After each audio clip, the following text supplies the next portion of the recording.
The year is 745 CE. Chang'an, the capital of the Tang Dynasty, shone like the heart of the world.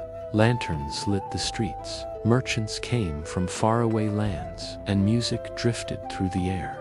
The temples had reached its golden age, yet Emperor Xuanzong often felt an emptiness no splendor could fill.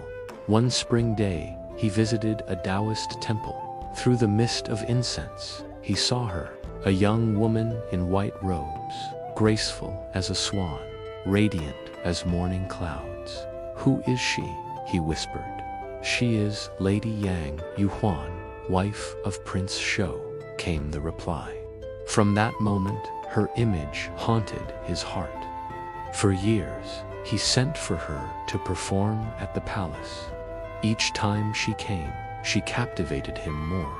He watched her dance the song of the heavenly maiden, her white dress swirling like clouds, her dark hair cascading down her back like a waterfall.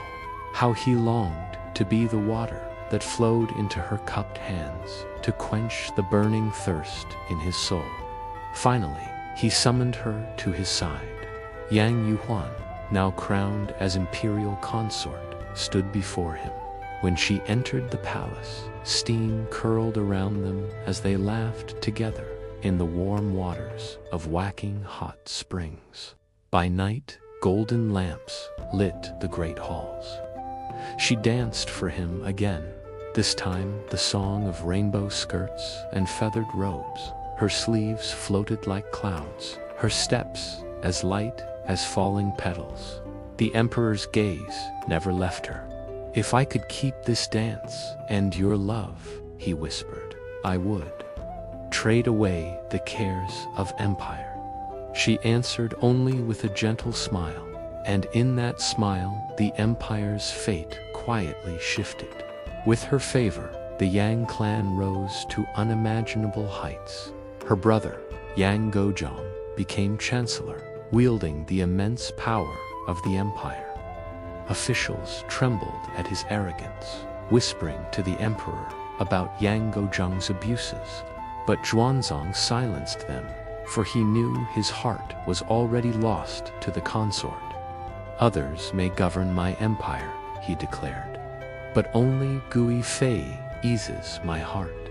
As the years rolled by, the palace glittered with gold and music, a dream of eternal spring. Beneath the splendor, shadows gathered. Now it is 755 CE, the An Lushan rebellion has broken out in the east. Officials urged the emperor to flee with the imperial court to Sichuan.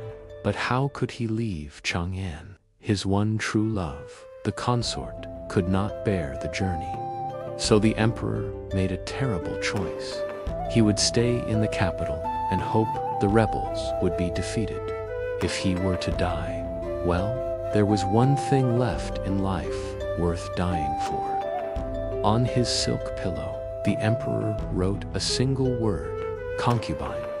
Then he dipped his brush in cinnabar and painted a portrait of her. In the depths of her eyes, he poured all his love, all his fear. Now, when the rebels came for him, they would know who held his heart. Meanwhile, deep in the palace gardens, the consort slept, unaware of the danger at the emperor's palace. A rebel soldier crept closer.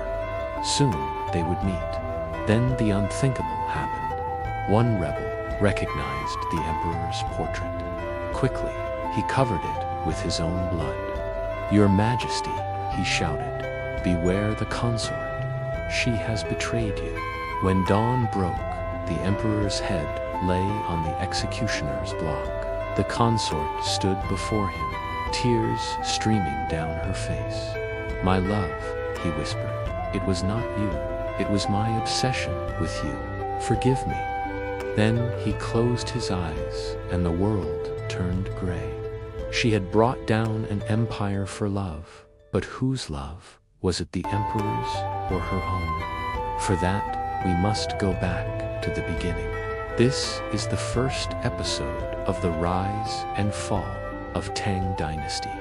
Coming next time, the Fall of Splendor.